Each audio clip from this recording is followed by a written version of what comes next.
Bonsoir à toutes et à tous, bonsoir Anthony Bonsoir Jean. et bienvenue sur le plateau de la chaîne YouTube DCF dans le cadre de la première e-finale DCF Challenge. Et oui Anthony, à 7 heures, nous devrions être à Bordeaux. Une salutation amicale à tous les membres de l'association DCF Bordeaux et de toute la région Aquitaine qui devaient nous accueillir pour cette finale DCF Challenge. Mais les événements sanitaires, la crise sanitaire, la situation sanitaire nous a invités à innover et à faire en sorte que cette finale DCF Challenge, eh bien, nous la réalisions de manière virtuelle. C'est ce qui s'est passé cet après-midi. Et donc, c'était la première e-finale DCF Challenge. Alors, Anthony, nous sommes réunis pour 1h30 d'émission. Rappelons, Anthony, que tu es le monsieur DCF Challenge au sein de la fédération DCF. Anthony, c'est notre professeur et pas n'importe quel professeur. C'est le patron du département technique de commercialisation de l'IUT de Saint-Nazaire. Et c'est Anthony qui anime, qui structure et qui développe DCF Challenge, qui est l'événement qui est le plus structurant pour la Fédération des dirigeants commerciaux de France. Alors, ils étaient 37 étudiants qui ont concouru cet après-midi et dans quelques minutes, dans une dizaine de minutes, un quart d'heure, 20 minutes, eh bien, nous saurons qui sont les binômes gagnants de nos deux catégories, Bac plus 2, Bac plus 3, Bac plus 4, Bac plus 5. Et puis, lors de cette émission, lors de ces 90 minutes que nous allons passer ensemble, 90 minutes, c'est comme un match de football, mais nous, il n'y aura pas de mi-temps, on est en non-stop. Eh bien, nous aurons également l'opportunité de faire un point sur la transformation de la fonction commerciale. Et puis, nous finirons cette émission avec Philippe Gabillet qui est professeur à ESCP Business School et qui viendra nous parler, de nous aider à nous poser les bonnes questions face à l'incertitude, qui est le thème de sa web conférence. Alors, rentrons directement dans le vif du sujet, Anthony, avant de revenir sur les épreuves qui se sont déroulées cet après-midi. Est-ce que tu peux nous rappeler en quelques mots en quoi consiste DCF Challenge ? Merci Jean, effectivement, pour cette présentation. Donc DCF Challenge, c'est la nouvelle mouture du concours national de la commercialisation. Un concours qui a été institué en 1961 par les dirigeants commerciaux de France. Concrètement, il s'agit d'une réelle expérience immersive de longue haleine pour les étudiants, puisqu'ils seront amenés à travailler sur un cas concret, un cas réel d'entreprise, une vraie problématique à laquelle se trouve confronté le partenaire de l'édition. Dans les faits, il y a 5 grandes épreuves qui vont se succéder entre les mois d'octobre et de juin, en commençant par un serious game numérique, suivi d'un cas partenaire écrit, de plusieurs mises en situation professionnelles orales qui aboutissent, au final, à ce que nous sommes en train de vivre ce soir, Jean et tout le monde, cette première e-finale nationale de DCF Challenge. Alors, c'est également l'opportunité de préciser que cette année, le partenaire du cas, et on le remercie, c'est Énergie Mutuelle. Effectivement, groupe Malakoff Humanis. Voilà, et d'accord, nous aurons l'occasion d'accueillir, en tout cas de partager un certain nombre de réflexions avec les dirigeants de cette entreprise, que l'on remercie chaleureusement pour leur soutien. Alors, je disais tout à l'heure, Anthony, qu'il y a eu 37 finalistes cet après-midi. Oui, mais globalement, combien d'étudiants ont participé à cette deuxième nouvelle édition du concours, puisque, comme évoqué, DCF Challenge a succédé au concours national de la commercialisation. Effectivement, donc nous sommes dans la deuxième édition de DCF Challenge qui a été donc mise en place en 2018, et cette année, nous avons eu plus de 7000 étudiants qui ont participé à cette édition, donc sous le signe d'Énergie Mutuelle, groupe Malakoff Humanis. Donc ils ont pu effectivement travailler sur toutes les étapes que nous avons citées jusqu'à cet après-midi, temps durant lesquels ils ont réalisé les 2 dernières épreuves de ce grand concours. Je vous le rappelle, il y a 2 catégories de concours principalement, une catégorie Bac plus 2-3 et une catégorie Bac plus 4-5. Au final, ce sont de très nombreux étudiants en BTS, en DUT, en licence professionnelle, en licence, mais également en école de commerce qui ont pu découvrir les différents thèmes qui ont été proposés. Formidable. Alors, on disait en introduction que nous avons dû nous adapter à la crise sanitaire qui, malheureusement, est active en cette rentrée scolaire et universitaire. En quoi cette crise elle a impacté le fonctionnement de DCF Challenge cette année ? Alors effectivement, comme tu le dis Jean, DCF Challenge, comme de nombreux autres rendez-vous de la fonction commerciale, ont été impactés par cette crise sanitaire que nous traversons toujours aujourd'hui. Ce qui fait que nous avons dû faire preuve d'agilité, et ce, dès le mois de mars, puisque c'était la période durant laquelle aurait dû être organisé l'ensemble des finales locales des mises en situation professionnelle qui consistaient alors en des entretiens d'engagement partenarial. Donc nous nous sommes adaptés en organisant dès le mois d'avril des e-finales locales et des e-sélections régionales qui ont permis à ce concours de perdurer, d'aller jusqu'au bout, d'arriver jusqu'à aujourd'hui, effectivement. Alors, on parlera de la transformation de la fonction commerciale. C'est vrai que notre mouvement s'adapte aux différents événements et nous aide à finalement nous pousse aussi à nous réinventer et à utiliser les moyens formidables de la technologie. Et je pense, Anthony, que si vous en êtes d'accord, nos chers téléspectateurs, chers viewers, dirait Anas, qui est actuellement en régie, eh bien probablement que nous aurons l'occasion de développer d'autres plateaux de télévision sur la chaîne YouTube DCF, de la même façon que cette finale de DCF Challenge. Alors, en parlant de cette finale, Anthony, comment ça s'est passé cet après-midi? Alors, les épreuves se sont déroulées en distanciel sur la plateforme Zoom dès 14 h. Donc, les étudiants avaient 2 épreuves à réaliser, un plan de prospection et un entretien de vente en B2B. Concrètement, ils étaient tous face à leur écran, face à un jury qui également était au travers d'un écran, ce qui ne diminue en rien, bien évidemment, les interactions, les aspects humains, puisque les 2 binômes, les 2 étudiants par binôme qui devaient se répartir 2 rôles, celui d'un ingénieur commercial et celui d'un conseiller commercial d'Énergie Mutuelle Groupe Malakoff Humanis, interagissaient avec l'un des membres du jury qui jouait soit le rôle d'un directeur commercial pour la première épreuve, soit celui d'un prospect pour la seconde épreuve. Alors je crois, Anthony, qu'on peut remercier tous ceux qui permettent la réalisation de DCF Challenge. Et je voudrais vraiment qu'on puisse tirer notre chapeau à tous les membres du mouvement DCF qui se sont investis localement dans leur association, dans leur région, sur leur territoire, pour faire en sorte que DCF Challenge existe. Et donc un grand coup de chapeau à eux. Et puis on remercie aussi tous les étudiants qui ont participé, leurs professeurs qui les ont accompagnés. Bref, tout l'écosystème de DCF Challenge. Un grand merci à tous ceux qui s'impliquent et s'investissent. Alors justement, quel est le bénéfice pour les 7000 participants, les 37 finalistes et puis les binômes gagnants? Alors déjà, participer à DCF Challenge, c'est véritablement une expérience unique, une expérience qualitative qui permet aux étudiants de développer de très nombreuses compétences, mais également de développer leurs connaissances, leur savoir-être autour de toutes les situations qui lui sont proposées par le partenaire concrètement. Et au final, ça leur permet également de se préparer à différents exercices, à différents concours qu'ils seront amenés à passer tout au long de leur vie scolaire, de leur vie étudiante, voire dans les différents postes qu'ils seront amenés à occuper plus tard.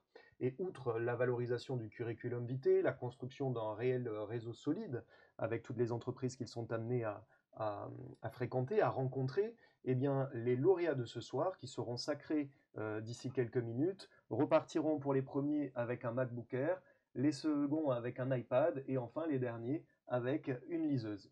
Voilà. Sachant d'ailleurs, si je puis me permettre, il n'y a pas de souci Jean, sachant que les différentes primes ou dotations qui ont été gagnées par les étudiants durant les finales locales et durant les sélections régionales se cumulent avec les lots qu'ils sont susceptibles de gagner ce soir dans cette première e-finale nationale de DCF Challenge. Alors donc des dotations, on peut déjà faire un teasing en disant que l'année prochaine les dotations seront encore plus attractive, mais c'est effectivement une expérience formidable, un diplôme et un diplôme qui a de la valeur. D'ailleurs, il nous arrive de croiser des vainqueurs de DCF Challenge ou de sa version précédente du concours national de la commercialisation, et c'est une formidable marche en avant pour intégrer nos métiers. Et on peut le dire, la vocation des DCF, c'est de donner naissance à la nouvelle génération de talents commerciaux, et probablement que DCF Challenge est un bon moyen de déguiser son expertise commerciale. Effectivement, justement, Jean, avant d'annoncer les différents lauréats et de faire intervenir notre partenaire Énergie Mutuelle Groupe Malakoff Humanis, je crois savoir que le mouvement des DCF permet une observation privilégiée justement de la fonction commerciale.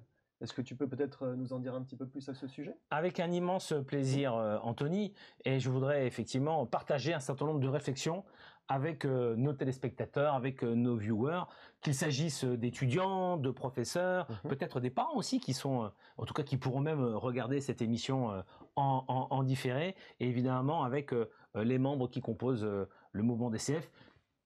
Au-delà même de nos adhérents, on va dire tous les sympathisants, en tout cas tous ceux qui connaissent de près ou de loin notre association.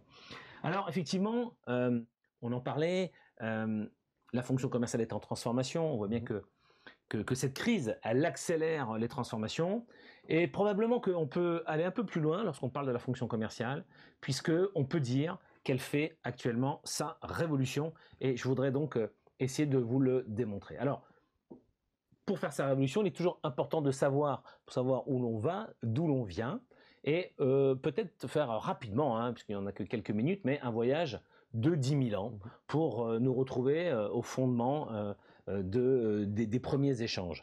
Et puisque vendre est une activité humaine qui remonte à la nuit des temps, en tout cas qui a plus de 10 000 ans d'histoire. Et plus précisément, les premiers échanges sont nés au moment où l'homme est passé d'un statut de chasseur-cueilleur à un statut d'éleveur-agriculteur.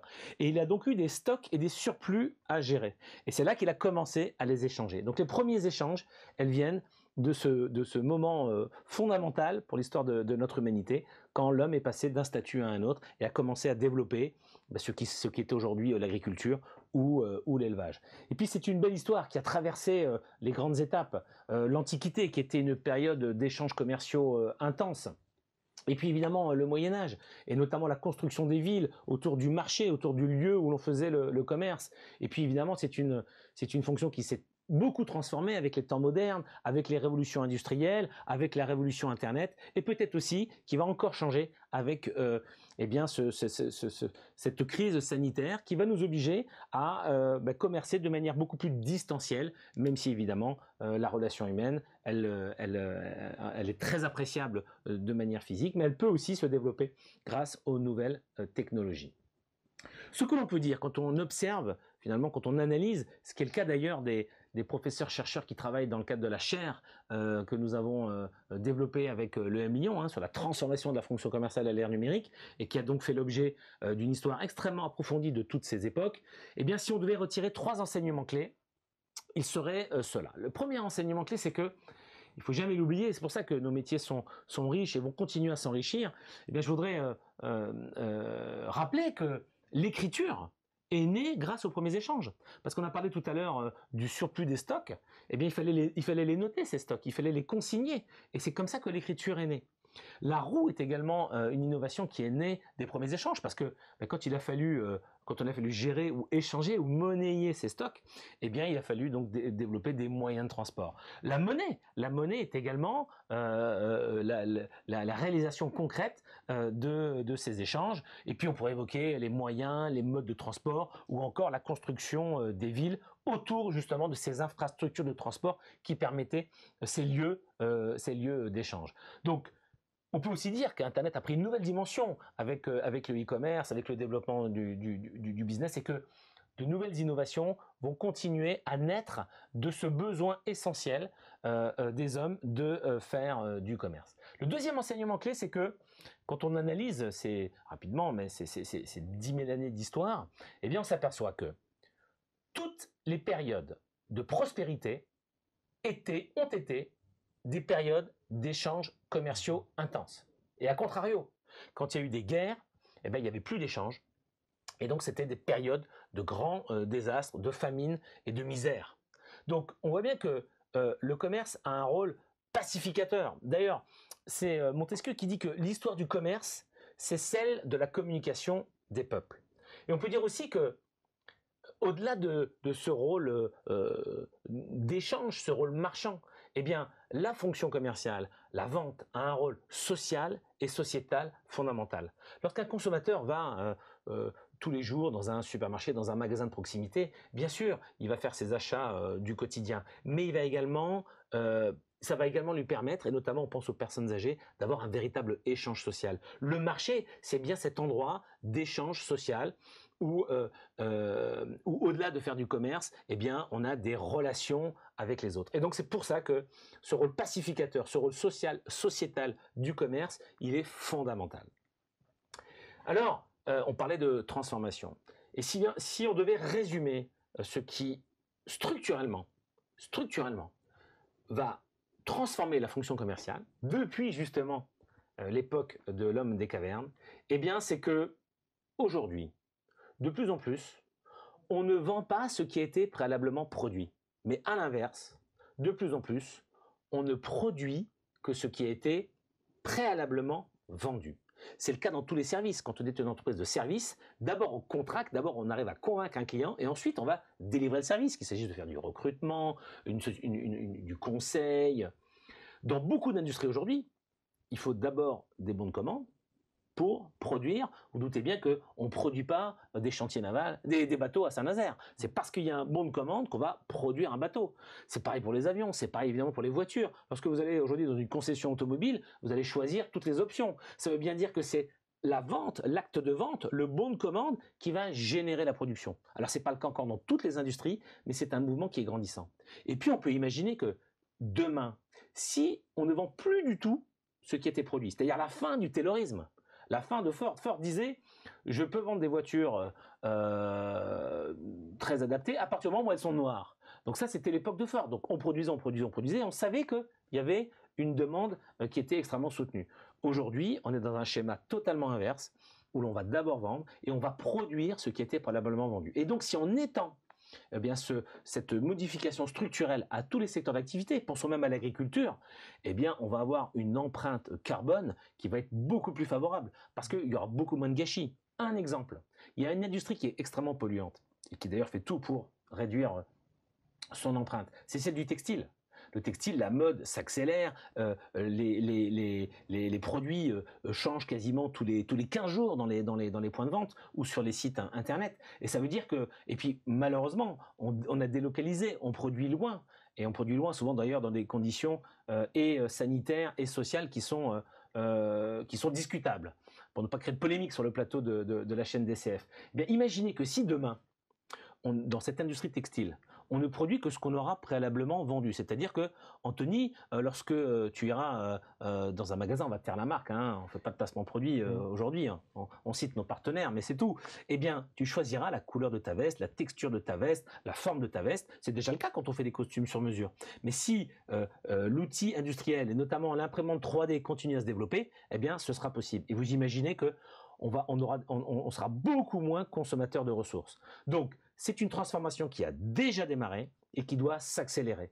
On ne produit que ce qui a été vendu. Et ça change fondamentalement les choses. Et ça change la façon de faire. Pourquoi? Alors ça, peut-être, Anthony, c'est une chaîne de valeur que tu enseignes encore à tes étudiants. Eh bien, je t'invite, toi ainsi que tous les départements techniques de commercialisation, mais globalement, et c'est un message que je voudrais faire passer à tous les professeurs qui sont derrière l'écran, eh bien, les chaînes de valeur telles qu'elles sont encore enseignées dans toutes les grandes écoles, les universités, en France, mais également ailleurs, eh bien, je crois que cette chaîne de valeur, elle n'est plus tout à fait celle qu'elle est. Pourquoi? Parce qu'aujourd'hui, c'est la vente qui déclenche la production, comme on l'a démontré dans un grand nombre de secteurs d'activité. Ça veut dire que la vente, elle prend une position centrale dans la chaîne de valeur des entreprises. Et ça change fondamentalement le métier. Et c'est un message que je voudrais partager avec les étudiants, ceux qui participent, ou ceux qui ont participé, ou ceux qui vont participer, ou ceux qui s'interrogent sur leur métier futur. Venez dans nos métiers. Nos métiers s'enrichissent considérablement puisque la position même de la fonction commerciale dans la chaîne de valeur des entreprises est centrale. Elle intervient beaucoup plus en amont aujourd'hui, s'enrichit considérablement. Alors, si on peut en régie me passer l'écran, ce serait formidable. Vous voyez, on est en direct live et donc il y a quelques petits soucis techniques. Merci beaucoup, merci Anas. Anas est toujours très réactif. Eh bien, ça veut dire quoi? Aujourd'hui, de dire que la vente est au cœur de la chaîne de valeur des entreprises.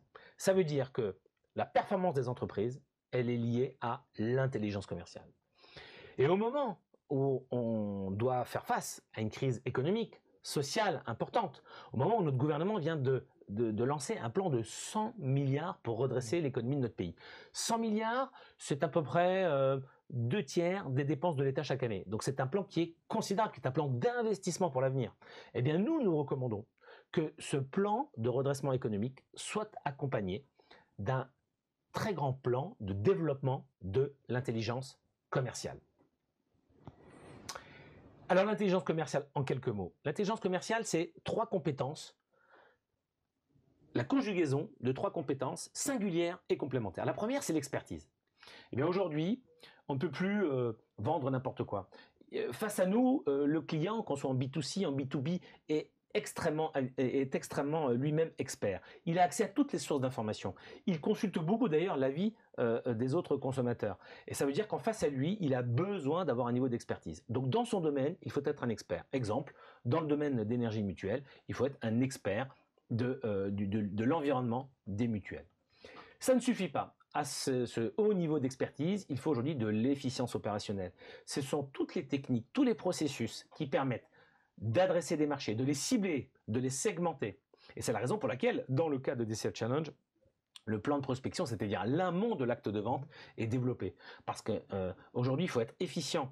Et efficient, c'est plus qu'efficace. Il faut aller très très vite, il faut être réactif, parce que le niveau de concurrence est extrêmement élevé. Expertise, efficience opérationnelle, et puis, ce qui est fantastique, l'intelligence émotionnelle. Parce qu'il ne suffit pas d'être expert, il ne suffit pas de maîtriser des processus, des techniques, c'est indispensable, mais il faut aussi, et là on en revient aux sources mêmes du commerce depuis la préhistoire, c'est cette capacité à se connecter à l'autre. C'est cette empathie qui permet de rentrer en résonance et de faire du commerce avec, on l'a vu, un rôle pacificateur. Parce que quand on se fait du commerce, on ne se fait pas la guerre. Et quand il y a la guerre commerciale, eh bien, il y a des tensions fortes. Et c'est des périodes de tension, de tension importantes. On ne peut pas faire la guerre à celui avec lequel on va commercer. Donc il faut ce niveau d'intelligence émotionnelle. Alors, chers amis, aujourd'hui, vendre, eh bien, la définition même de la vente, elle est très différente. Vendre aujourd'hui, c'est co-créer des solutions à forte valeur ajoutée. La valeur ajoutée, elle est essentielle, mais la co-création, c'est-à-dire qu'on intègre le client dans le processus de création. Le client, il a envie d'avoir une solution, qu'elle soit servicielle, industrielle, qui répond précisément à ses besoins, et donc on embarque le client dans des équipes projets pour, avec lui, développer, on ne vend plus sur étagère ou de moins en moins sur étagère, développer une solution sur mesure. C'est un métier qui s'enrichit considérablement et qui est formidable. Alors les nouveaux enjeux de la fonction commerciale, eh bien l'enjeu majeur qui dépasse celui de la fonction commerciale, c'est qu'aujourd'hui, et particulièrement en ce moment, toute entreprise, toute organisation doit concilier d'un côté de la performance économique. Parce que s'il n'y a pas de performance économique, il n'y a pas de vie d'entreprise. Mais ça ne suffit pas. Il faut que cette performance économique, elle résonne avec une performance sociale et sociétale. C'est la raison pour laquelle on développe aujourd'hui la raison d'être des entreprises, notamment au travers de leur impact. Et quand on est un collaborateur, on veut savoir, et notamment je m'adresse aux étudiants qui nous regardent, ils veulent savoir mais quelle est ma contribution, quelle est mon utilité dans l'entreprise. Donc cette dimension sociale et sociétale, aujourd'hui, il n'y a pas, elle doit se conjuguer à la performance économique, mais aussi à la performance environnementale. C'est un enjeu majeur, c'est un enjeu de responsabilité. Et donc l'enjeu, c'est pas de la performance environnementale contre de la performance économique. Ce n'est pas de la performance économique contre de la performance environnementale. Mais il s'agit bien de conjuguer, et c'est un enjeu majeur de toute entreprise, quel que soit son secteur d'activité. Alors, eh bien notre conviction, c'est que, et la raison d'être, puisqu'on parle de raison d'être, d'un mouvement comme celui des DCF, c'est d'être en capacité de former chaque année 100 000 commerciaux d'élite par an. Ensemble, nous, DCF, avec les professeurs, avec les écoles, avec toutes les parties prenantes, eh bien, de former, de donner envie aux meilleurs talents, de s'investir et de former la nouvelle génération de commerciaux made in France. Voilà une belle ambition qui accompagne le plan de redressement économique et une ambition qui se matérialise aussi avec DCF Challenge et qui va beaucoup nous occuper, nous les DCF, pour, encore une fois, être en capacité d'attirer les talents. À un moment où le chômage des jeunes explose, eh bien il reste, et d'ailleurs on a adressé hier un communiqué de presse avec notre partenaire CCLD Recrutement, puisqu'on estime à encore 100 000 postes de commerciaux non pourvus chaque année en France. Donc on a vraiment besoin de s'engager dans cet objectif qui est crucial pour notre économie tout entière. Merci à toutes et tous pour votre écoute et votre attention. Eh bien, merci beaucoup, Jean, effectivement, pour cette intervention on ne peut plus inspirante. Je pense que avant d'annoncer les résultats, puisqu'il y a énormément de personnes là, je crois savoir, qui sont impatients, effectivement, de pouvoir connaître les résultats du podium, il serait peut-être temps de laisser la parole à notre partenaire, au partenaire de cette édition on ne peut plus historique, autrement dit, Énergie Mutuelle, groupe Malakoff Humanis. Donc, je crois savoir que nous avons François Monvoisin en duplex. Et peut-être avant, simplement, Oui. d'acquérir François, il m'en voudra pas, mais je voudrais laisser la place sur ce plateau à Cindy Bonneau, Effectivement. notre membre du COMEX de la Fédération, dans une dynamique de parité et de diversité, et en vous remerciant toutes et tous. Oui, merci beaucoup, Jean.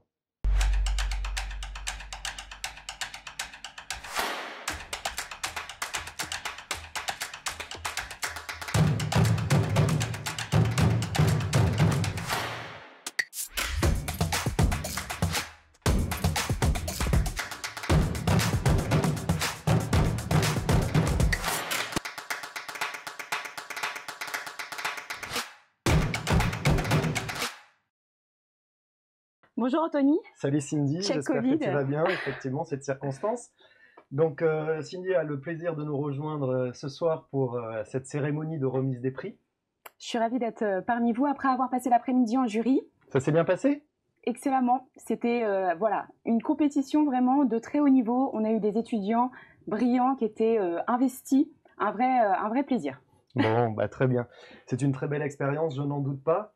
Nous allons donc prendre contact avec François Monvoisin, mais je tiens quand même à rappeler avant cela que ce concours s'adresse aux commerciaux de demain, à des jeunes hommes et à des jeunes femmes en devenir concrètement.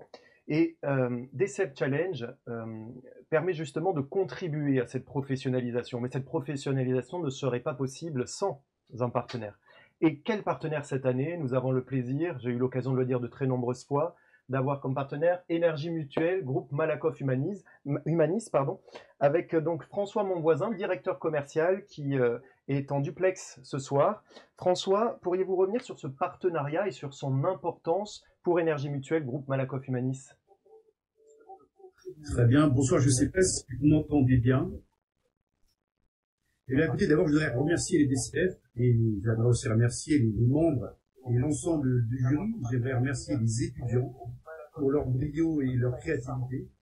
J'aimerais remercier le groupe MH aussi, Malakoff Humanis, d'avoir choisi de mettre en avant sa filière mutuelle, Énergie Mutuelle. Et enfin, l'ensemble des acteurs qui font de cet événement un bel événement. Énergie Mutuelle, on est très fiers et très honorés d'être le cas partenaire 2020. Ça s'est très bien passé. J'ai pu échanger avec l'ensemble des membres du jury et différents jurys. Et pour ceux qui avaient encore des doutes sur la qualité des étudiants, je pense que les talents, on en a plein. On a plein de pépites. Et on a eu la chance au long de tout cet après-midi de rencontrer des vrais talents. Je voudrais juste dire quelques mots sur Énergie Mutuelle. Énergie Mutuelle, c'est une petite centaine de collaborateurs qui ont décidé avec le groupe Malakoff Humanis d'investir pleinement la protection sociale des énergéticiens via une filière et via une mutuelle dédiée à l'énergie et à la transition énergétique pour répondre à l'ensemble de ces enjeux. Jean parlait justement de la relance et de France Relance et des milliards investis dans cette filière. Il faudra évidemment des talents techniques, il faudra bien évidemment des talents commerciaux. Et nul doute que cet après-midi, on en a vu. J'ai eu la chance de croiser des étudiants qui avaient ce nouveau regard, ces nouveaux angles qui nous font bien plaisir. Donc ce partenariat, écoutez, on est très contents, on est très fiers. Et je pense que l'ensemble des jurys et l'ensemble des étudiants, on peut leur dire un grand bravo.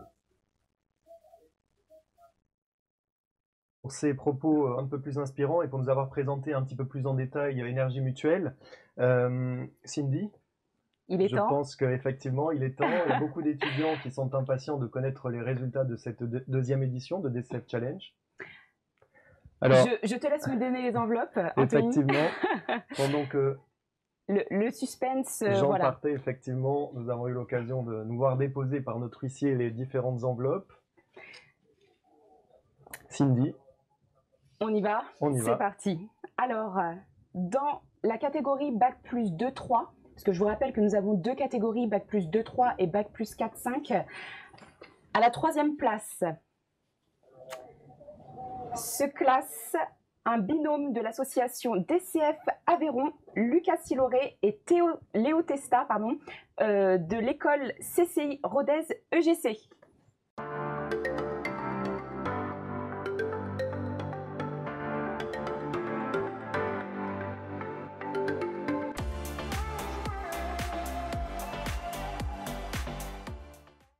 Je te laisse le plaisir, Anthony, d'annoncer les étudiants. Effectivement, c'est très gentil. Merci Cindy. Je vais les annoncer donc avec un petit peu de suspense, tant qu'à faire. Donc dans la catégorie Bac plus 2-3, la deuxième place en binôme revient à l'association DCF Cognac, à savoir Guillaume Bichot et Alexandre Molina de la Charente Business School. Félicitations à tous les deux. Donc malheureusement Alexandre est atteint de la Covid. Il a réellement contribué à la réussite de cette prestation, de cette finale nationale avec Guillaume. Il ne sera pas présent donc en duplex, mais en revanche, nous avons le plaisir de discuter avec Guillaume. Guillaume, est-ce que tu veux revenir un petit peu sur cette expérience? Bonsoir. Est-ce que vous m'entendez? C'est bon. Bien, ça a été une très belle expérience de faire ce DCF Challenge édition 2020 dans un format, on va dire, particulier. Voilà, donc avec Alexandre, on a été très heureux de travailler ensemble, voilà, très bien épaulé par les DCF Cognac, qu'on remercie énormément, et merci aussi à la Charente Business School de Cognac. Donc, comme vous l'avez dit, Alexandre donc a une suspicion de Covid, il est malade, donc il ne peut pas être là, mais je suis sûr qu'il nous regarde, et merci à lui pour son travail, et puis merci à tout le monde. Félicitations encore à vous. On arrive à la première place, Anthony. Effectivement. À moi revient la lourde tâche d'annoncer les vainqueurs du DCF Challenge 2020 dans la catégorie Bac plus 2-3. Les représentants de l'association DCF Nantes Atlantique, Alissa Châtaignier et Laura Lemoin pour l'école ISG Nantes. Félicitations à vous. Jingle.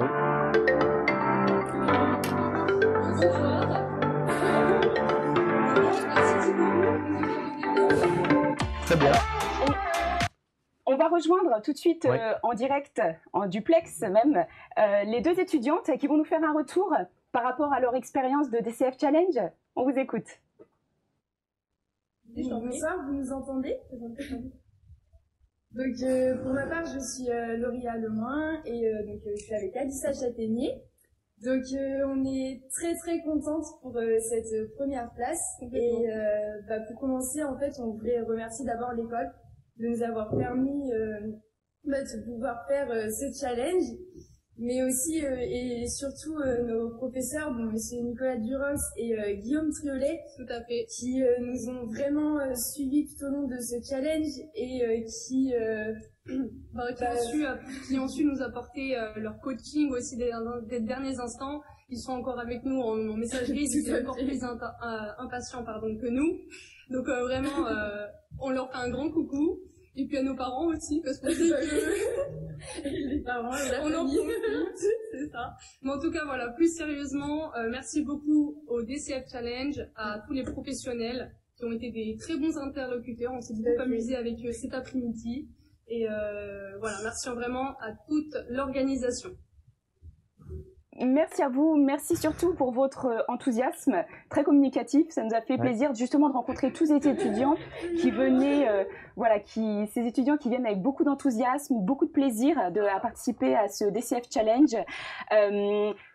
DCF Challenge, voilà, qui a aussi un objectif, effectivement. On a eu l'occasion de le dire avec Jean tout à l'heure, mais les étudiants ne repartent pas les mains vides lorsqu'ils montent sur le podium. Donc ils repartent à la 3e place avec une liseuse Amazon, à la 2e place avec un iPad de la marque Apple, et pour la 1re place avec un magnifique MacBook Air de la marque Apple, toujours, sur lequel ils pourront continuer à étudier très sérieusement et peut-être participer au DCF Challenge l'an prochain. L'an prochain, effectivement, puisqu'on est dans la catégorie Bac plus 2-3, et qu'il y a justement une autre catégorie, la catégorie Bac plus 4-5. Exactement, qu'il est temps de dévoiler les résultats. Très bien.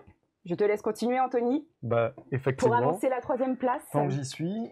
Donc, à la 3e place de la catégorie Bac plus 4-5, j'ai le plaisir, et c'est un doux euphémisme, d'annoncer le binôme du CNAM Pays de la Loire, l'association Nantes Atlantique, le duo Antoine Brun et Antoine Durand. Félicitations à tous les deux.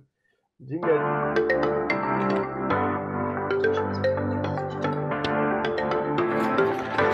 Antoine,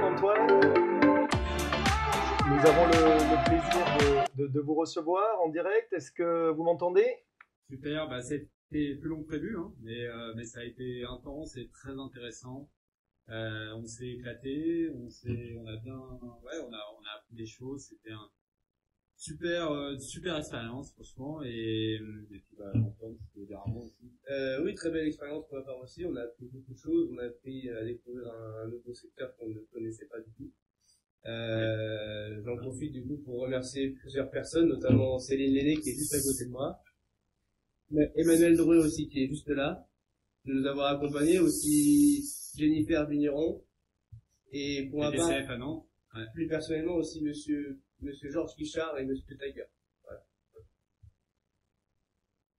Je pense qu'il est très important de remercier, parce que derrière ce binôme, il y a toute une équipe, il y a des personnes qui les soutiennent, des professeurs dans les écoles, des DCF, des bénévoles qui prennent de leur temps pour les coacher, pour les amener à ce résultat, et également les équipes d'Énergie Mutuelle Malakoff Humanis qui se sont rendues disponibles pour pouvoir renseigner les étudiants et justement leur donner des clés, des outils sur ce thème qui était très technique. Donc merci à eux tous pour leur contribution à la réussite de ces binômes aujourd'hui. Effectivement, et une nouvelle fois, félicitations Antoine et Antoine pour votre prestation. Merci monsieur Gédel. Nous allons continuer avec la seconde place. Je te laisse cet honneur. À la seconde place du DCF Challenge 2020 dans la catégorie Bac plus 4-5, c'est avec un très grand plaisir que j'annonce Olivier Mondésir et Loris Ronde, étudiants à la PPA Business School, qui représentent les DCF Grand Paris.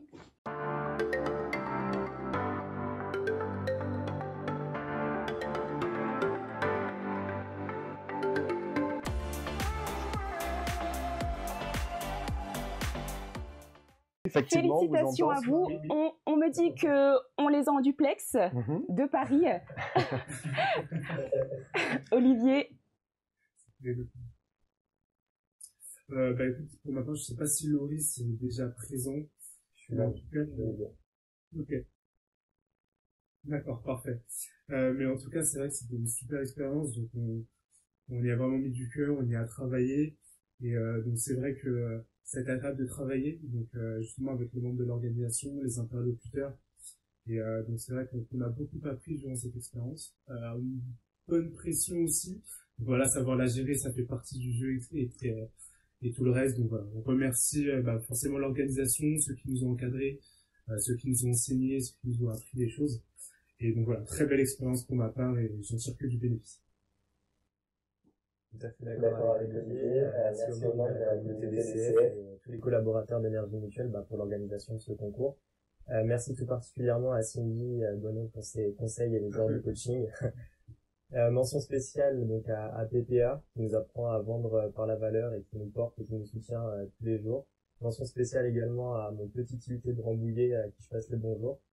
Et merci à Olivier pour ce parcours jusque-là. Donc c'était très enrichissant sur un sujet techniquement riche, sur un secteur qu'on a réussi à peu près à apprivoiser.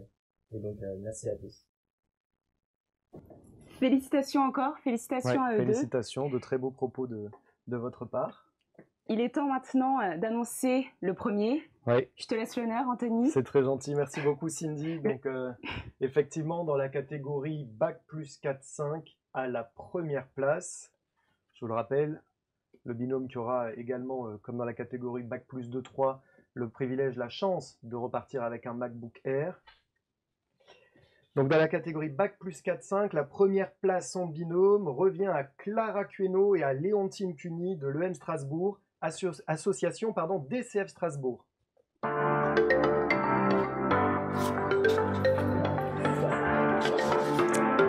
Alors bonsoir Clara, bonsoir Léontine, ça va être à vous d'ici quelques secondes. Voilà, Bonsoir à vous. Bonsoir à toutes les deux, c'est à vous. Tout d'abord très contente d'avoir cette première place, forcément. Contente d'avoir relevé le challenge en binôme. C'est vrai qu'on a pu travailler, être très bien entouré, encadré et coaché justement par les DCF Strasbourg. Donc on remercie Sabrine, Jean-Pierre et Aurélien qui nous ont vraiment aidés tout au long de notre préparation. Et puis voilà, et puis je pense qu'on a pris un maximum de plaisir durant cette épreuve et l'objectif c'était d'arriver en finale, voilà, de s'amuser, d'apprendre aussi et puis bon forcément c'est la cerise sur le gâteau d'être dans le top 3. À toutes les deux pour votre intervention. Et c'est comme vous le dites, le DCF Challenge, c'est vraiment du plaisir, du partage. C'est voilà, un concours qui est professionnel, mais avec des bons moments, du partage, de la convivialité. Et c'est ce qui est important et c'est très représentatif surtout des DCF. Effectivement. Donc, tous ces talents, ces binômes de Bac plus 2-3, ces binômes de Bac plus 4-5, ce sont des commerciaux en devenir, des futurs commerciaux, des personnes qui vont vraisemblablement intégrer des entreprises, des grandes entreprises pour certains, et qui auront peut-être également le plaisir d'intégrer les DCF juniors et plus tard donc le grand mouvement des DCF au sens large pour pouvoir faire profiter aux différents membres de leur expertise, faire des petits retours avec les différents membres qu'ils seront amenés à côtoyer et éventuellement, peut-être d'ici quelques années, devenir membre d'un des jurys et rejoindre de DCF Challenge, effectivement. Voilà, rejoindre la grande famille des DCF. Merci sincèrement à toutes et à tous, à tous les étudiants, à toutes les étudiantes, au personnel dans les établissements d'enseignement supérieur qui ont véritablement joué le jeu, qui ont contribué donc à la réussite de ce concours, et comme l'a dit Cindy, à toutes les équipes terrain, à tous ces membres DCF qui au quotidien donc ont des contacts avec ces établissements, contribuent à développer la professionnalisation de ces jeunes commerciaux. Et effectivement, je pense que dans notre secteur, peut-être plus que dans d'autres, il est véritablement important de tisser des liens avec le monde professionnel, et ce, dès le plus jeune âge. Autre temps fort, peut-être, de notre soirée? Voilà, il va être temps de passer à notre deuxième partie de soirée et la conférence de Monsieur Gabillier. De Monsieur Gabillier, effectivement, de Philippe Gabillier. Alors, pour celles et ceux qui ne le connaîtraient pas, Philippe est professeur de psychologie, de management à l'ESCP Business School. Il donne également des cours donc, à l'ESA, l'École supérieure des affaires de Beyrouth, au Liban. On peut également dire que Philippe est conférencier, coach de dirigeants. Et Philippe a toujours voulu donner envie aux autres d'être heureux, de les convaincre du bonheur qu'il y a à prendre sa vie en main et à aider les autres à faire de même. Il s'apprête à partager ses réflexions sur une thématique, pas n'importe laquelle, Horizon 2021, les bonnes questions à se poser face à l'incertitude. Philippe, est-ce que tu es parmi nous? Merci beaucoup et bonsoir à toutes et à tous. Je suis ravi d'assurer une partie de la conclusion de ce merveilleux DCF Challenge. Je félicite encore tous les lauréats, toutes les lauréates pour cette magnifique réussite. Alors, moi, je suis professeur donc de management dans une grande école, et il m'est arrivé, on m'a demandé à plusieurs reprises d'aider des entreprises, et d'ailleurs souvent des managers, des dirigeants, à réfléchir sur l'avenir. Mais ces dernières années, on me demandait surtout de réfléchir à l'avenir à très long terme, 2025, 2030. Et alors, je ne sais pas qu'est-ce qui s'est passé cette année, peut-être que vous avez une idée. On me demande maintenant de dire non, mais nous maintenant, ce qui nous intéresse, c'est les 18 prochains mois, quoi, hein, voilà. Fin 2021, déjà, pour nous, c'est chaud, quoi, hein. Donc, par rapport à cette année et demie qui s'annonce, quelles sont les bonnes questions à se poser, qu'on soit un chef d'entreprise ou que l'on soit en recherche d'emploi, que l'on soit un jeune diplômé, quelles sont les bonnes questions à se poser? Alors, je suis bien obligé de reconnaître que, vous le savez aussi bien que moi, l'atmosphère en ce moment est pas terrible, hein, vous en êtes douté. Et non seulement c'est pas terrible, mais dès que vous ouvrez le journal, dès que vous regardez la télé, dès que vous ouvrez votre ordinateur, c'est voilà, le stress nous saisit. Voilà, c'est comme ça. Parce que où qu'on aille, où qu'on regarde, il y a le nombre de choses anxiogènes autour de nous qui se développent, c'est incroyable. Je vous ai mis quelques mots clés là. Alors, il y a quelques mots qui sont plutôt positifs. Mais vous voyez, les gros morceaux, c'est là, incertitude, accident, danger, défi, persuasion, crise, etc.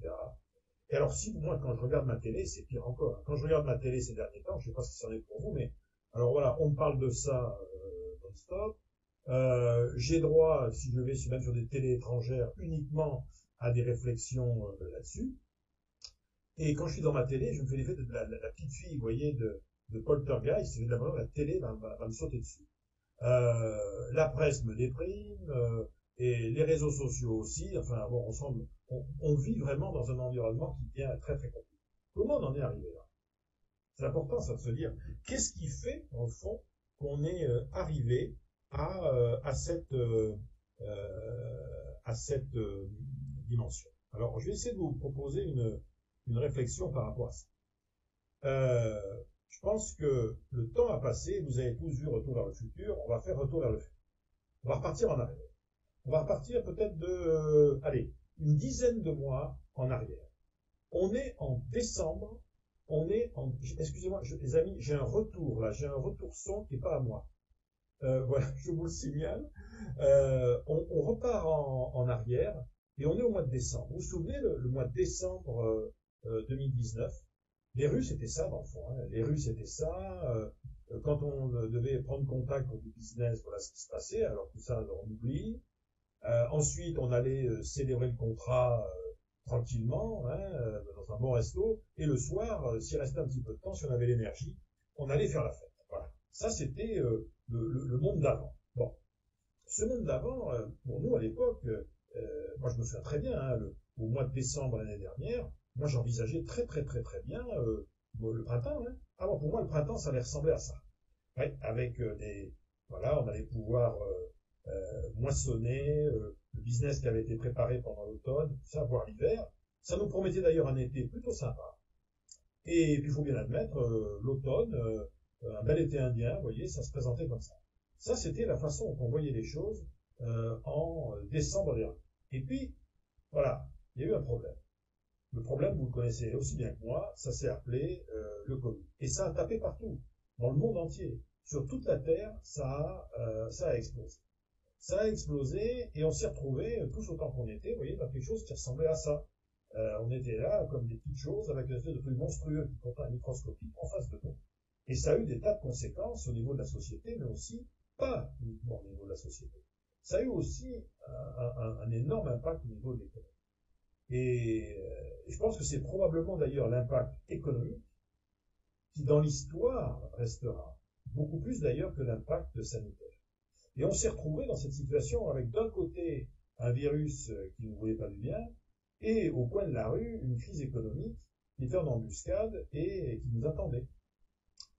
Dans le monde des entreprises aujourd'hui, alors il y a quelques privilégiés pour qui les choses se passent bien. Pour beaucoup d'entreprises, ça ressemble à ça. Hein. Le temps s'est couvert.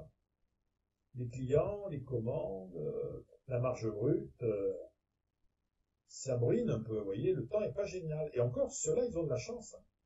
Il y en a, ils ont un peu le sentiment que leur business, c'est ça. Hein.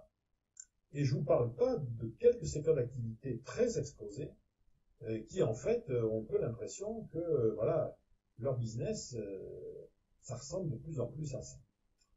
Alors, bien évidemment, pour les commerciaux en particulier, il y a plusieurs cas de figure qui se présentent. Il y a ceux qui ont eu le sentiment que ça ralentissait et que, bon, les mois à venir allaient être, on va dire, compliqués. Et j'allais dire, ceux-là aussi, c'est des chanceux. Vous avez en fait des commerciaux qui se sont retrouvés brutalement dans certains métiers, je pense entre autres à la communication, l'événementiel, dans un certain nombre de la formation, par exemple, où brutalement on a eu un sentiment qu'il y avait un énorme trou qui s'ouvrait. Hein. Il n'y avait plus rien de rien, le chiffre d'affaires tombait à zéro. Et tous les paramètres, comme ça, ont commencé à dégringoler. Alors vous savez ce que c'est, hein, dans le monde des affaires, quand les paramètres quantitatifs dégringolent, ou qu'on a des doutes sur les paramètres quantitatifs, et bien les paramètres qualitatifs, c'est-à-dire voilà, l'engagement, la motivation, l'énergie et tout, ils souffrent aussi un peu. Et certains ont pu avoir le sentiment que c'était ça qui était en train de se passer. Alors, c'est un peu exagéré, mais de fait, voilà, on peut considérer que l'année 2020, pour un grand nombre d'entre nous, ça aura quand même ressemblé à quelque chose comme ça. Alors, le décideur, Quand je dis décideur, je parle à la fois du décideur entreprise, vous voyez, mais on pourrait aussi parler du décideur prof de chacun d'entre vous d'ailleurs, hein, qui cherche en fait à trouver des solutions pour son futur. Si on rentre dans la déprime, on va tous tomber là-dedans. Donc c'est pas la peine, il faut qu'on trouve autre chose. Il vaut mieux prendre les choses comme elles sont. Le temps est gros. C'est vrai que qu'on cherche aujourd'hui un travail, on essaye de lancer une affaire, la réalité ressemble un peu à ça. C'est-à-dire, il y a du gros temps. Alors, vous avez remarqué, le bateau, il a l'air solide quand même, hein, comme vous êtes solide, vous avez des compétences, vous avez des projets. Les entreprises, un grand nombre d'entreprises, heureusement pour elles, ont des fondamentaux qui restent solides. Heureusement pour elles. Parce que là, dans une situation comme ça, vous imaginez, si les fondamentaux sont pas solides, si vous n'avez pas la bonne compétence, si dans l'entreprise, vous n'avez pas une trésorerie qui est bien gérée, qui est gérée au cordeau, etc., là, pour le coup, ça va mal se passer. Donc, dans la vraie vie, ça ressemble un peu à ça, vous voyez. Un grand nombre de dirigeants aujourd'hui, entre autres dans le monde des affaires, se disent, bon, on arrive du mauvais temps, on se dirige de toute façon obligatoirement vers le beau temps. C'est-à-dire qu'à un moment ou à un autre, cette affaire va terminer, si vous voulez. On est dans une crise très très différente des crises précédentes, parce que la crise de 2008, c'était une crise où il y avait des éléments dans l'économie qui étaient profondément pourris, pervers, et sans remonter jusqu'à la crise de 29, où il y avait des pans entiers de l'économie qui n'avaient pas. Là, en fait, l'économie, elle était plutôt pas mal repartie. Mais voilà, cette histoire sanitaire a tout bousculé, et les fondamentaux restent probablement assez solides. Et je pense qu'il faut savoir rester optimiste. J'aime beaucoup, moi, cette image, parce que là, on voit un surfeur, vous voyez, qui en fait, là, on se dit, mais il va pas s'en sortir. C'est le premier enseignement de la posture optimiste en business. On n'est jamais totalement à l'abri d'une bonne surprise. Parce que, vous voyez, malgré tout ça, il va effectivement s'en sortir. Et le déconfinement venu, on est tous sortis. On est sortis et on s'est dit, allez, on va maintenant s'attaquer à l'avenir, parce que dans le fond, c'est ça, et essentiellement ça qui nous intéresse. Et on va redonner de la lumière. Je suis un manager, je vais redonner de la lumière à mes collaborateurs. Je suis un commercial, je vais redonner de la lumière à mes prospects, à mes clients. Moi, je suis prof, vous voyez, je vais redonner un petit peu de lumière à mes étudiants. Et j'ai des potes qui sont éducateurs, ben voilà, ils essaient de donner un peu de lumière aux jeunes dont ils s'occupent. Vous avez des gens qui bossent dans des EHPAD et qui doivent essayer de donner un peu de lumière à toutes ces personnes âgées dont ils ont la charge. Voilà. Quand tout va mal, vous voyez, quand la situation devient compliquée économiquement, on peut au moins dire on fait partie de ceux qui vont donner un peu de lumière à tout le monde. Et la lumière, en fait, on peut la trouver dans l'avenir, parce que c'est sûrement pas dans les 6 mois qui viennent de passer qu'on va la trouver. Woody Allen avait dit l'avenir, c'est la seule chose qui m'intéresse, je compte bien y passer les prochaines années. Effectivement, c'est pas idiot, et le temps qui passe, l'avenir, intéresse à peu près tout le monde. Je pense qu'il n'y a pas une seule personne là qui m'écoute ce soir et qui n'est pas intéressée, qui ne se dit pas, tiens, si j'avais des infos plus précises sur ce qui va se passer pour moi dans les 15 prochains mois, ça serait pas mal. Et seulement voilà, vous vous en doutez, c'est pas si facile. C'est pas si facile parce que personne n'a jamais été demain matin. Dans le fond, on est tous, dans notre vie, au bord d'un espèce de gigantesque abîme qui s'appelle demain. On n'a pas de moyen de savoir avec certitude ce qui va se passer demain. On peut faire des hypothèses en revanche. C'est ça qui est intéressant. On se rend compte que les grands stratèges, les gens qui pilotent le mieux leur vie, pilotent mieux que les autres, ils n'ont pas obligatoirement, vous savez, des grandes visions, qu'est-ce que je vais faire. Non, ils se posent des bonnes questions par rapport à leur futur. Et moi, c'est ce que je voudrais partager avec vous ce soir, qu'on réfléchisse ensemble à des questionnements. Parce que les grands innovateurs, les grands anticipateurs, les gens qui sont branchés sur le futur, ils sentent généralement les bonnes questions à se poser. Et je vais vous dire, c'est pas évident, parce que toutes les cultures du monde se méfient de ça. Au Japon, il y a un vieux proverbe qui dit « Parle de l'année prochaine et le démon sourira ». C'est-à-dire, méfie-toi toujours des gens qui te prédisent l'avenir. Il y a un vieux dicton berbère que j'aime énormément qui dit « Celui qui te prédit l'avenir te ment, même s'il te dit la vérité ». Sous-entendu, personne n'est suffisamment doué pour se tromper tout le temps. Sur un malentendu, on peut même parfois prévoir correctement. Donc, l'avenir. Ça marche comment? Certains vous diront, on va le deviner, on est des espèces de, voilà, dans la boule de cristal de la bourse, de la presse économique, je vais vous deviner ce qui va se passer. Parfois, on fait confiance à des prophètes, c'est-à-dire à des grands dirigeants dont on considère que, eux, vu leur réussite, ils sont en prise directe, vous voyez, avec la réalité. Dans les entreprises, on compte aussi pas mal quand même sur les planificateurs, sur des gens dont le métier est de prévoir. Et enfin, je dirais, on compte aussi, dans le fond, sur le dirigeant, jeune dirigeant, moins jeune dirigeant, dirigeant confirmé, qui est quelqu'un qui, par son observation du monde autour de lui, a peut-être aidé à poser les bonnes questions concernant l'avenir. Ce qui est sûr aujourd'hui, c'est que tout ralentit. Tout ralentit, jusqu'à quand on ne sait pas. Mais, voilà, les affaires, la rapidité des conclusions d'affaires, des commandes, tout ça ralentit. Bon. Deuxième, il est évident qu'aujourd'hui, si on met dans un sac tout ce qui est de l'ordre, du réglementaire, du bureaucratique, du sanitaire, des procédures Covid, de la difficulté globalement à gérer le business aujourd'hui, on a tous le sentiment que le monde dans lequel on vit est encore plus, le contexte en tout cas, est beaucoup plus complexe. Et donc, qu'est-ce qui se passe? Il y a cette espèce de sentiment un peu, vous voyez, difficile, mais encore une fois, on cherche du travail, on veut lancer de nouveaux marchés. Moi, je travaille avec des jeunes créateurs d'entreprises. On a une espèce de sentiment de, plus que d'habitude, en fait, de manque de visibilité sur les mois à venir. Voilà. Et vous savez, voilà, tous ici, vous avez pris des cours de stratégie, des cours de marketing. Vous savez aussi bien quoi que dans les cours de stratégie, les cours de marketing, on explique bien, il faut faire des plans, quoi. Il faut faire des plans d'action. Mais un plan d'action marketing, un plan d'action stratégique, ça ressemble à ça. C'est-à-dire, c'est quelque chose qui est abstrait, vous voyez. La réalité ne ressemblera jamais à ça. Jamais. Parce qu'un plan, ce n'est qu'un point de repère. La réalité, ça va être ça. La réalité, dans la vraie vie, ce sont des aléas totalement imprévisibles qui vont venir percuter le plan qu'on avait fait. C'est d'ailleurs la raison pour laquelle c'est vachement important de faire des plans. C'est très important de faire un plan parce que c'est ce qui nous servira de point de repère quand les aléas, positifs ou négatifs, opportunités ou accidents, bon, vont nous tomber dessus. Et enfin, il y a le filtre numéro 4. C'est ce qu'on appelle le signe noir. Le filtre numéro 4, c'est l'inattendu total. Un signe noir, c'est le mathématicien Nassim Taleb qui a inventé ça, et qui nous dit un signe noir, qu'est-ce que c'est? Le Covid, c'est typiquement un signe noir, c'est-à-dire, c'est un événement qui a trois caractéristiques. Un, c'est un événement qui était totalement inattendu en l'état avant qu'il arrive. Deux, qui a eu un enchaînement de conséquences absolument colossales. Et trois, qui fait que, du fait de cet événement, tous nos modèles mentaux pour l'avenir vont être modifiés.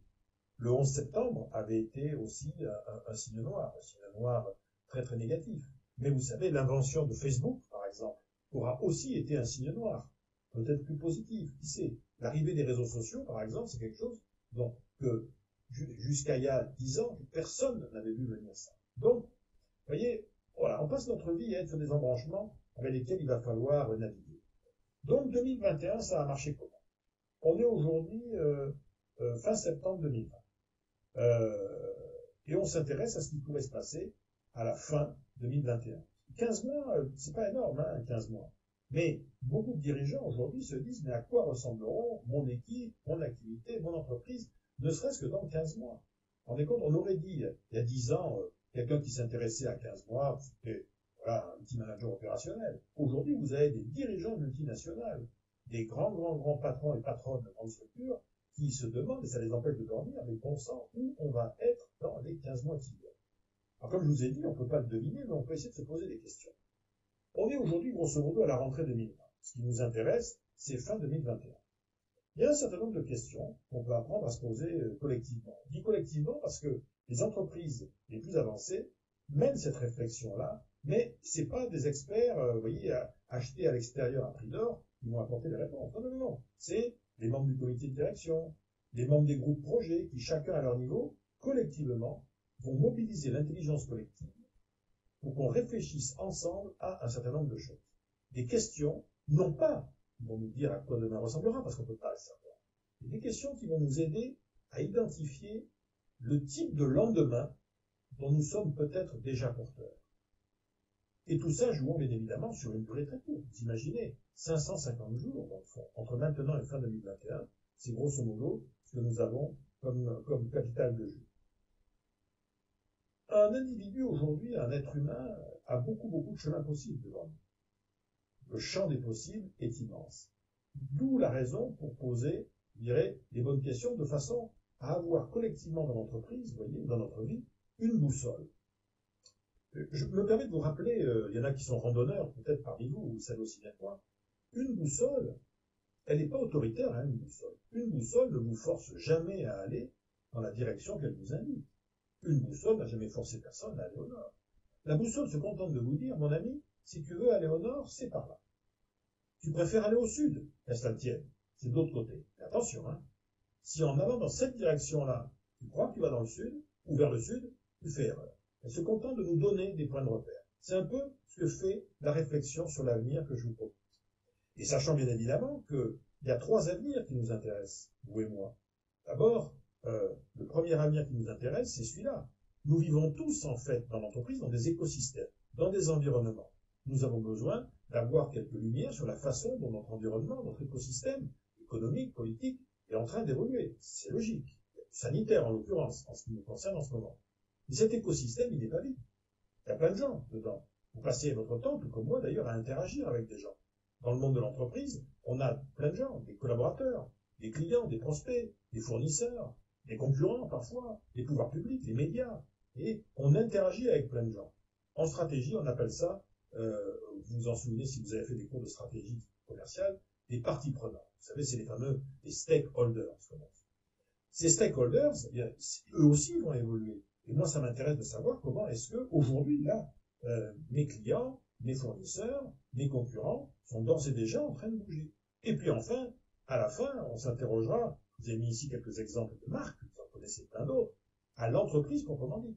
Mais vous remarquez que dans une réflexion sur l'avenir, il ne sert à rien de s'interroger sur l'avenir de l'entreprise si on ne s'est pas posé avant la question de l'évolution des parties prenantes et des évolutions susceptibles d'avoir un impact sur l'écosystème. Il faut quand même faire le travail dans cet ordre-là. Donc, moi, je vous souhaite bienvenue dans l'avenir et on va ensemble nettoyer un peu le pare-brise et je vous propose 6 portes. D'ailleurs, entre nous, ces 6 portes-là peuvent vous servir à penser l'avenir de votre organisation, de votre entreprise, mais pourquoi pas aussi votre avenir à vous, hein, votre avenir en tant que jeune professionnel.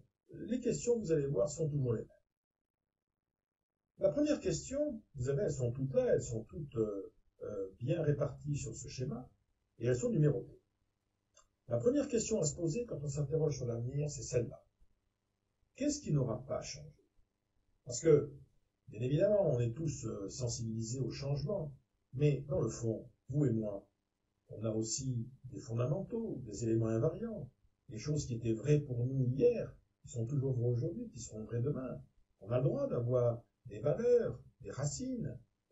Nous sommes aussi face à ce qu'on pourrait appeler des non-changements non négociables. Hein. C'est un peu notre socle, vous voyez, c'est la pierre angulaire de notre futur. Vous avez dans le futur de l'entreprise, le futur à court terme, vous voyez là sur les 15 mois qui viennent, tout comme dans votre futur à vous, tout un tas d'éléments qui sont vrais aujourd'hui et qui, heureusement pour nous, seront toujours vrais demain. Parce que nous portons avec nous notre passé, nous portons avec nous notre culture, et il n'y a pas de raison que tout ça change brutalement. Nous portons notre identité, nous portons nos racines. Hein. Et il est d'autant plus important de s'interroger sur ce qui n'a pas vocation à changer que justement on est dans un environnement extrêmement turbulent. La deuxième question qu'on est à même de se poser, c'est alors, qu'est-ce qui aura changé, mais à coup sûr? Inévitablement. Parce que peut-être que dans votre environnement aujourd'hui, ou dans l'environnement des entreprises, il y a des changements qui sont en train de s'annoncer, mais de façon sûre et certaine, pour des raisons réglementaires, pour des raisons technologiques. Il y a peut-être des gens à la tête de l'entreprise, parce qu'ils juste ils atteignent leur limite d'âge, ils vont s'en aller. Donc il y a peut-être un renouvellement absolument obligé des jeunes managers qui va se faire. Pourquoi pas? C'est toujours intéressant de trouver la trace de tous les changements inéluctables. De se dire, voilà, c'est un peu comme le bois, vous voyez, quand le bois bouge, ben, le bois, tous les arbres, il y a des cercles tous les ans qui vont se faire. C'est inéluctable. Dans les organisations, on a nous aussi ça, des sens obligatoires. On va obligatoirement, demain on sera obligatoirement plus ceci, plus cela, moins ceci, moins cela. Sont des espèces de changements, vous voyez, dont on sait d'ores et déjà qu'ils vont avoir lieu. C'est aussi des changements qui sont irréversibles. Vous voyez, la chenille, si elle devient papillon, elle sera passée par toutes ces phases-là. Alors il est possible, malheureusement, qu'elle ait un accident à une de ces phases, et que, malheureusement, elle ne devienne jamais papillon. Mais une chose est sûre, c'est que dès l'instant où elle avance dans ces phases-là, le retour en arrière n'est pas possible. Voyez. Donc, les entreprises aussi sont sur ce genre de schéma. Des retours en arrière qui seront impossibles, et un certain nombre d'éléments qui vont obligatoirement caractériser notre futur. La troisième, j'attire votre attention sur la troisième balise, en haut. Qu'est-ce qui ne saurait être? C'est bien beau de toujours avoir des projets, c'est-à-dire on veut devenir ceci, devenir cela. Il y a un excellent moyen de valider ça, c'est de se dire collectivement, voilà, dans l'entreprise aujourd'hui, telle qu'elle est, qu'est-ce qu'on ne veut pas devenir? Quels sont les futurs dont on ne veut pas? Quels sont les futurs que nous considérons comme étant exclus, interdits, impossibles, parce qu'ils ne correspondent pas à nos valeurs, parce qu'ils ne correspondent pas à notre ADN? En le fond, quels sont les futurs dont on ne veut pas, hein, dans la boîte numéro 3? Futurs d'ailleurs généralement on a commencé à décrire, vous avez remarqué sans doute, dans la boîte numéro 1, dans la boîte numéro 2. C'est une des caractéristiques d'ailleurs, hein, des éléments de scénario, des éléments de futur que l'on trouve dans la boîte numéro 3, c'est qu'ils mettent en danger des éléments qu'on a mis auparavant dans la 1 et la 2. C'est important de s'interroger sur ces futurs interdits, vous voyez, sur ces futurs à haut risque, ne serait-ce que pour se dire comment faire pour les éviter, et si par hasard il apparaissait, qu'il nous tombe dessus, qu'est-ce qu'on pourrait essayer d'en faire. C'est pour ça que moi j'ai appelé ça la porte de feu, parce que vraiment ça, voilà, c'est chaud, hein, et ça peut faire peur aussi aux équipes. Ensuite, au-delà de cette partie-là, de cette partie interdite, il y a une boîte numéro 4 qui pour moi est très importante. Celle-là, généralement, vous et moi, on a beaucoup d'infos là-dessus. Elle répond à la question, qu'est-ce qui a déjà commencé à changer pour vous? Il suffit de regarder dans le rétroviseur, et de se dire, voilà, on est aujourd'hui, donc, bientôt fin 2020, bon, il vient de se passer depuis quelques mois un certain nombre de choses très impactantes, mais il s'est aussi passé des choses en 2019. Donc, en gros, depuis 2 ans, quels sont les éléments, les points, les tendances qui sont apparus là, sur les 24 derniers mois et qui vont avoir un impact, qui sont susceptibles d'avoir un impact sur les 18 ou 24 mois qui viennent. C'est vraiment un travail sur le passé proche dans lequel on va essayer de retrouver des éléments tellement importants, tellement significatifs qu'ils auront un impact si on les projette dans le futur. D'accord.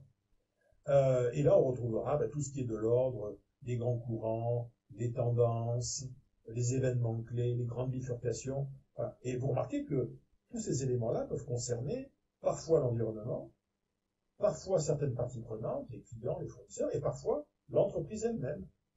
L'entreprise a vécu des choses sur les 24 derniers mois qui vont avoir un impact sur les mois à venir. Parce que la mécanique de croissance est en marche. Enfin, je dis enfin, mais c'est pas la dernière question, la dernière, on la verra complètement, elle est particulière. Et la question 5. La question 5, vous voyez, elle porte sur l'horizon 2021, les 15 prochains mois. Ça, c'est une question très importante dans les équipes. Se poser ensemble, tous ensemble, la question, quelles sont pour nous les principales incertitudes à l'horizon 2021? Alors, bien sûr, on peut faire un inventaire de toutes ces questions, mais c'est pas ça le plus important. Le plus important, c'est que, dans une équipe de direction, dans un groupe projet, par exemple, les différents acteurs listent entre eux ces incertitudes, bien évidemment, et vont choisir celles qu'ils considèrent comme étant leurs incertitudes clés. Comme si, vous voyez, on réglait en quelque sorte un GPS sur un certain nombre d'incertitudes, de façon à ce que le collectif c'est le comité de direction, le groupe projet, l'équipe de vente, soit en permanence centré sur 3-4 incertitudes clés qui vont en quelque sorte orienter nos perceptions, notre analyse des problèmes, notre veille, et ainsi de suite. C'est pour ça que la question sur les incertitudes, c'est un vrai brainstorming au départ, vous voyez, et à la fin, on finit toujours par ramener ça à 3-4 questions fondamentales, mais surtout qu'on va partager en permanence entre nous. Et c'est sur ces questions clés, bien évidemment, où c'est le brouillard complet, puisqu'on ne sait pas trop ce qui va se passer, que des questions vont apparaître. Là, on est en plein dans notre boussole, vous voyez, on est dans la boussole des questionnements, et on va avoir la dernière question à la fin. Alors, tout est là. C'est quoi cette dernière question? Vous avez remarqué, on s'est d'abord interrogé sur ce qui ne va pas changer, le futur 1. Le futur 2, c'est qu'est-ce qui va changer à coup sûr. Le futur 3, c'est qu'est-ce qu'on ne veut pas, quels sont les futurs qu'on exclut. Le futur 4, c'est quels sont les futurs qui sont déjà là.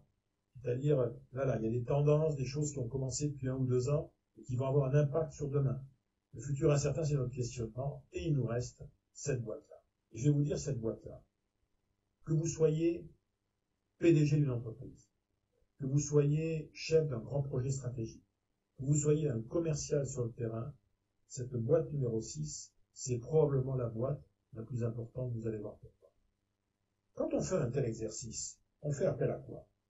Eh bien, un peu comme là. On fait appel à sa mémoire. Vous avez remarqué, hein, la photo est bien faite. L'endroit d'où on vient est beaucoup plus clair que l'endroit où on va. Parce que, effectivement, dans la vraie vie, notre mémoire nous donne des informations sur le passé beaucoup plus claires, effectivement, que sur le futur. Donc, nous faisons un travail de mémoire. Mais pas uniquement. On fait aussi un travail d'imagination. C'est-à-dire qu'on essaye aussi, à partir d'une réalité donnée, et là c'est l'œuf, d'imaginer à quoi cet œuf pourrait conduire. Alors, bien évidemment, l'oiseau qui sortira réellement de l'œuf ne ressemblera pas très exactement à l'oiseau qui est peint là, mais le travail d'imagination consiste justement à essayer de se projeter à partir du constat de la réalité actuelle et de la connaissance de ces mécanismes dans des futurs possibles. Et enfin, quand on s'interroge sur le futur, on est obligé de s'interroger sur l'action, sur l'intuition de l'action. Qu'est-ce qu'on va faire? On va oser ou on va pas oser? On y va ou on n'y va pas? Quelles sont nos différentes options? Parce qu'on a toujours différentes options.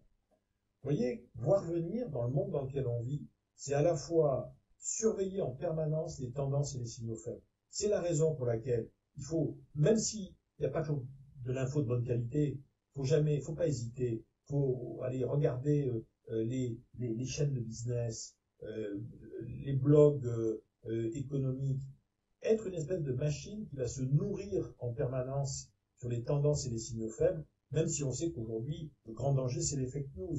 Il y a aussi des fake news dans le business, il y a aussi des fake news dans l'économie, mais on a d'autant plus la capacité à identifier, vous voyez, à deviner les fake news, on a l'habitude de traiter de l'info. Deuxièmement, il faut envisager des options critiques. Ça, c'est un élément clé. On vit dans un monde incertain. Donc, aujourd'hui, quelle est la question qui peut le plus rapidement mobiliser un codir, un groupe projet, une équipe de vente, apprendre à affronter ensemble les futurs interdits? C'est ça les options critiques. C'est apprendre à travailler ensemble sur la question suivante. On va tout faire pour réussir, mais qu'est-ce qu'on fait si par hasard ça tourne mal? Parce que la question, qu'est-ce qu'on fait si ça tourne mal, c'est pas du tout une question négative, vous voyez, c'est pas une question qui plombe le moral. Qu'est-ce qu'on fait si ça tourne mal? C'est une question qui oblige à aller puiser dans nos ressources d'intelligence et d'approche prospective, de scénario. Et puis enfin, tout ça nous permettra de prendre les bonnes décisions. Je me suis permis de mettre bonnes décisions entre guillemets. Pourquoi? Vous voyez, moi je suis à un âge où quand j'ai appris la prise de décision, quand j'étais à l'université, donc c'est dans les années 70, hein, vous imaginez bien, on était persuadé que les bonnes décisions, c'était les décisions qu'on pesait. C'est-à-dire que plus on investissait de l'intelligence avant de prendre une décision, études comparatives, recherche opérationnelle, statistiques, probabilité, conseils d'experts, plus on investissait avant de prendre la décision, plus on pensait que la décision allait être bonne. C'est vrai que le temps a passé, et je ne vous cache pas qu'aujourd'hui, c'est fini tout ça. C'est fini pourquoi? Parce que ça ne fonctionne pas en environnement simple. Ça ne fonctionne pas quand on a trop d'informations. Vous, je m'adresse en fait aux plus jeunes, parmi ceux qui nous écoutent aujourd'hui, votre problème, il n'est pas là. Votre problème, c'est pas un problème de prévision, ça va être un problème de pari. C'est-à-dire qu'une bonne décision en 2020, je vais vous dire, c'est une décision en fait que quelqu'un va avoir le courage de prendre. Et à partir du moment où on aura eu le courage de prendre cette décision, on fera tout pour que ce soit la bonne. C'est important ça. Et d'un côté, on a besoin de discernement, mais on a besoin aujourd'hui d'hommes et de femmes qui, en particulier dans le monde commercial, vont faire des paris. On va faire un pari sur tel client, sur tel fournisseur, sur telle solution technique. Un pari, parfois on peut le perdre. Mais si on ne fait pas de pari, on ne peut plus rien réussir de nos jours. Les grandes choses innovantes, technologiques ou autres, se font sur des paris. Et c'est vrai que ça aidera à fonctionner comme ça. Vous me direz, mais en quoi est-ce que la boîte qui est vide, là encore, en quoi est-ce qu'elle aide à faire des paris? Mais cette boîte, vous voyez, elle va vous poser une question absolument essentielle, et celle-là. Vous vous souvenez des incertitudes? Pour chaque incertitude que vous avez en tête, sur demain, incertitude personnelle, professionnelle, carrière, etc., il y a une bifurcation. Bon, là, il n'y a que 2 chemins, mais parfois il y a des bifurcations où il y a 2, 3, 4 chemins. Il y a une bifurcation. Ça, c'est sûr. Et deuxième élément, dans toutes ces bifurcations, il y a des options. Et c'est ça la question clé aujourd'hui. La question clé en 2020, quand on est face à l'incertitude, c'est de se dire, sur cette incertitude-là, où sont mes marges de manœuvre? Où est-ce que je peux influencer le truc? Où est-ce qu'il y a des failles qu'on pourrait essayer d'utiliser? Plus un individu a le sentiment qu'il a des options, plus il a le sentiment qu'il y a des alternatives, plus on pense qu'on a une influence, et plus la motivation se maintient. Ce qui est dangereux dans le monde dans lequel on vit, c'est tout d'un coup de croire que face à une incertitude, c'est pas nous qui avons la main. On est fataliste. La messe est dite. Et on va progressivement rentrer dans une logique de découragement. Et là, je dirais, j'admets que c'est pas très cool. Ça, c'est un petit dieu qui devrait devenir votre ami à tous. C'était un petit dieu du panthéon grec, dans la Grèce classique. Oh, il n'est pas très très connu, hein, c'est pas Zeus, c'est pas, non. Lui, il s'appelait Kairos. K-A-I-R-O-S. Kairos, c'était un petit dieu, vous voyez, il avait des ailes aux pieds, il avait une touffe de cheveux sur le devant du crâne, parce que c'était le dieu de la chance et le dieu des occasions favorables. C'était le dieu qui était censé passer à toute vitesse, vous voyez, à côté de nous, et on identifiait quel était ce dieu, et on l'attrapait, et si on attrapait le dieu Kairos quand il passait à côté de nous, ça voulait dire qu'on avait saisi la chance dont il était porteur. Mais, pour que Kairos on puisse le saisir, il fallait d'abord le percevoir, être attentif, avoir les compétences pour pouvoir l'attraper, et puis effectivement avoir le désir de le faire, parce que les Grecs disaient toujours, il n'y a rien de plus triste que de voir des gens, ils ont Kairos qui s'entête à passer devant eux en permanence, ils le voient, mais ils font rien. Alors c'est ça qui est embêtant. Kairos, c'est celui qui vous dit, non, vous avez des marges de manœuvre, vous pouvez m'attraper, et en m'attrapant, vous attraperez l'affaire qui va avec. Vous voyez, on vit dans un monde où on a 2 types, dans le fond, de problèmes. On a ceux sur lesquels on ne peut pas faire levier, parce que, voilà, on n'y peut rien, vous savez, le temps qu'il fait, la conjoncture économique, l'évolution du virus et tout ça, on ne peut pas faire levier dessus. C'est de l'ordre du non décidable. On n'a pas d'influence. Et puis, il y a tout un tas de choses sur lesquelles on a de l'influence, sur lesquelles on peut faire levier. C'est ça qui compte. Aujourd'hui, tant qu'on arrive collectivement à garder à l'esprit les domaines sur lesquels on peut faire levier, on pourra encore se faire surprendre par les événements, mais probablement on rebondira beaucoup plus vite que les autres. C'est ça qui, je pense, est une bonne nouvelle. Alors, vous voyez, reprenons nos futurs là. Le socle, le nécessaire, l'interdit, le futur tendanciel, le futur incertain et le futur libre. Le chat de Gueuluc nous dit le futur commence immédiatement après la fin de cette phrase. Moi, je pense que si on veut se tenir prêt pour demain, il faut se souvenir que tous ces futurs nous apprennent quelque chose et nous offrent un message, des cadeaux. Premier cadeau, on a tous le droit d'avoir des fondamentaux, des valeurs auxquelles on croit, des choses qu'on ne veut pas changer. Souvent on dit oui, il faut tout changer, il faut tout remettre en question. C'est pas vrai. Il y a des choses qui méritent qu'on les garde. Vous voyez, l'amour d'un métier, des valeurs, un système de valeurs, l'amour d'un territoire sur lequel on veut travailler, mais on ne veut pas quitter ce territoire. On a le droit d'assumer son désir de rester sur un territoire. Ouais, Moi, je pense qu'on a tous le droit d'avoir dans nos vies des choses qu'on ne veut pas changer. En revanche, quand on est face à des choses qu'on va devoir changer parce qu'on n'a pas le choix, la seule façon de les positiver, c'est de se dire que chaque fois qu'on rencontre une contrainte, essayons, coûte que coûte, de la transformer en apprentissage. Une contrainte, quelle qu'elle soit, nous dit, tiens, sur ce point-là, tu vas devoir apprendre des choses nouvelles. Pourquoi pas? Dès l'instant où on est confronté à ce qu'on appelle des scénarios critiques, autant les explorer. Voilà. Je vais tout faire pour que ça n'arrive pas. Mais si par hasard ça arrivait, ça voudrait dire quoi? Ça voudrait dire qu'il s'est passé quoi sur les mois qui ont précédé? Et si par malheur ça arrive, quelles seraient, moi, mes possibilités pour en faire quelque chose? Ça sert à rien de mettre les scénarios critiques, les scénarios négatifs sous le tapis. On les regarde en face et on les affronte. Les peurs, ça s'affronte. Toujours tenir à jour, le tableau de bord des ressources. Vous et moi, on a des ressources, des qualités, des points forts. On dirait oui, mais alors on a des points faibles aussi. On s'en moque. Vous avez jamais rencontré quelqu'un réussir quelque chose de formidable en prenant appui sur ses faiblesses et ses carences. Toutes les entreprises qui réussissent, tous les professionnels qui réussissent, tous les commerciaux qui réussissent, ils ou elles réussissent parce qu'ils capitalisent sur leurs points forts. Ça veut dire qu'ils n'ont pas de points faibles? Bien sûr que si, ils en ont plein. Mais les points forts deviennent tellement puissants qu'ils finissent par faire oublier, finissent par neutraliser les points faibles. À un moment donné, il y a un temps pour tout. Quand on est en environnement stabilisé, on peut se dire, je vais essayer de m'améliorer sur tel ou tel point. Mais ce qui est urgent quand on est en situation compliquée, c'est de se dire, où sont mes points forts, où sont mes ressources, mes qualités, je les identifie et c'est vraiment sur elles que je vais bosser. En plus, collectivement, je vous le rappelle, on n'est pas seul. Mais ce qui fait la puissance d'un collectif, c'est qu'il se pose les mêmes questions, il a les mêmes priorités. C'est vrai dans une équipe commerciale, c'est vrai dans un groupe projet, c'est vrai dans un comité de direction. On est d'autant plus puissant qu'on se pose ensemble les mêmes questions. On partage les mêmes incertitudes, et on partage la volonté de tout mettre en œuvre pour continuer à agir dans le bon sens vers plus d'efficacité, plus d'efficience. Et enfin, dernier cadeau, on est tous confrontés à l'incertitude. On n'y peut rien. En revanche, tant qu'à mettre notre intelligence, notre créativité au service de quelque chose, mettons-la au service de la recherche des marges de manœuvre.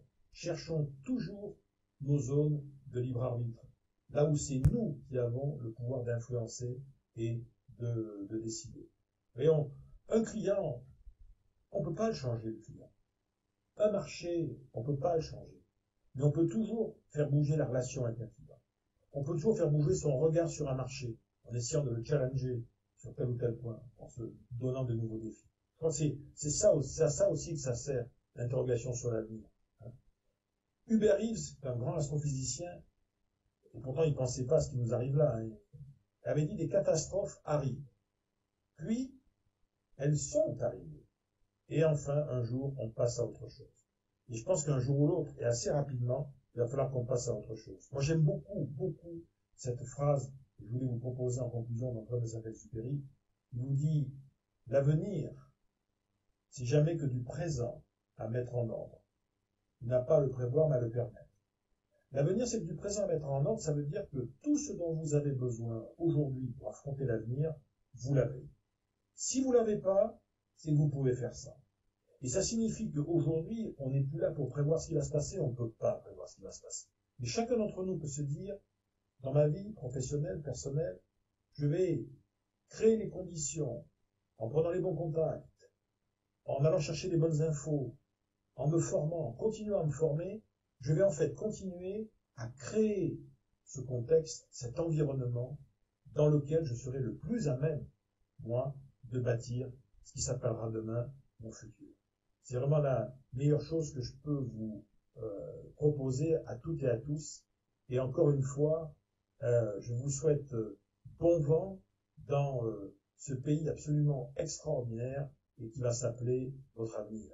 Voilà, et je vous remercie tous et toutes de votre attention et bon vent. Alors merci Philippe, merci pour cette intervention prospective.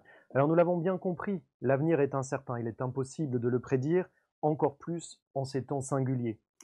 Cela ne nous empêche pas de se poser un certain nombre de questions afin de nous éclairer. Ce que l'on peut dire, c'est que l'avenir sera fait de tendances, l'avenir sera fait d'aléas. Mais la volonté stratégique des acteurs, notamment les acteurs économiques, constitue une zone de liberté essentielle qui donnera la coloration de cet avenir avec un grand A. Je vous remercie à mon tour pour cette fabuleuse soirée que nous avons passée ensemble et je vous dis à très bientôt, courant octobre, pour le lancement de DCEF Challenge, le concours de l'intelligence commerciale, 3e édition. D'ici là, prenez soin de vous et à bientôt.